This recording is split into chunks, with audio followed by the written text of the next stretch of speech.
आज Doubtnut app download करें। Doubtnut पर अपने सभी गणित, रसायन विज्ञान, भौतिक विज्ञान और जीव विज्ञान के डाउट्स का करो सफाया।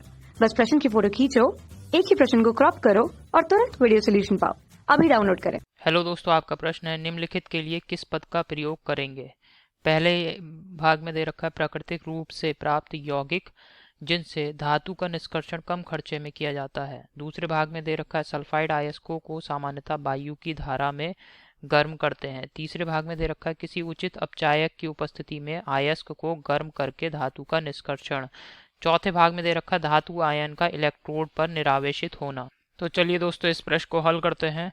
तो यहाँ पे दोस्तों हमें दे रखा है कि प्राकृतिक रूप से प्राप्त यौगिक जिनसे धातु का निष्कर्षण कम खर्च में किया जाता है। तो ऐसे जो यौगिक हैं जिनसे धातु का निष्कर्षण कम खर्च में किया जाता है उन्हें क्या कहते हैं? धातु का अयस्क कहा जाता है। जैसे कि कॉपर पायराइट और बॉक्साइट।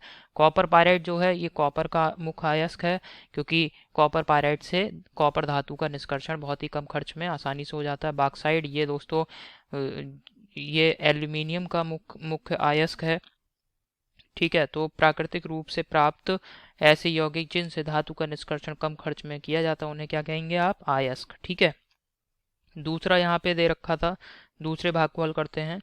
तो जो भी सल्फाइड अयस्क होते हैं उनको सामान्यतः वायु की धारा में गर्म करते हैं जब धातु का शोधन किया जाता है, धातु का निष्कर्षण किया जाता है इस अयस्क से।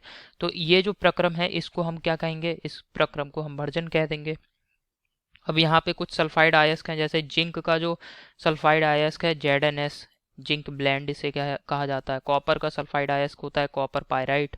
ठीक है, तो ये कुछ सल्फाइड अयस्क हैं। तो जब भी इनसे धातु का निष्कर्षण करेंगे तो उनका भर्जन किया जाएगा।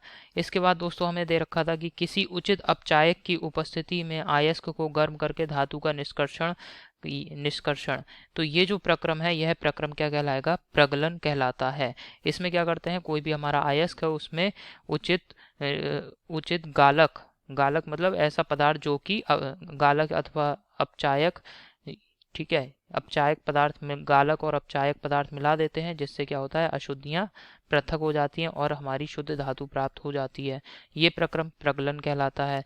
ठीक है, चौथा यहाँ पे दे रखा है कि धातु आयन का इलेक्ट्रोड पर निरावेशित होना। ये जो प्रक्रम होता है कि जिसमें धातु आयन जो है किसी एक इलेक्ट्रोड पर जाके निरावेशित हो जाते हैं, वहाँ पे इलेक्ट्रोड पर जमने लगते हैं और इलेक्ट्रोड पर धातु एकत्रित होने लगती है। ये घटना क्या कहलाती है? विद्युत निक्षेपण कहलाती है। ठीक है, तो यही हमारे प्रश्न का उत्तर है। आशा करता हूँ आपको ये समझ में आया होगा। धन्यवाद। कक्षा 6 से 12वीं से लेकर नीट, IIT, JEE वो एडवांस के लेवल तक 1 करोड़ से ज्यादा छात्रों का भरोसा। आज ही डाउनलोड करें डाउटनेट ऐप या व्हाट्सएप करें अपने सारे डाउट्स 8400 400 400 पर।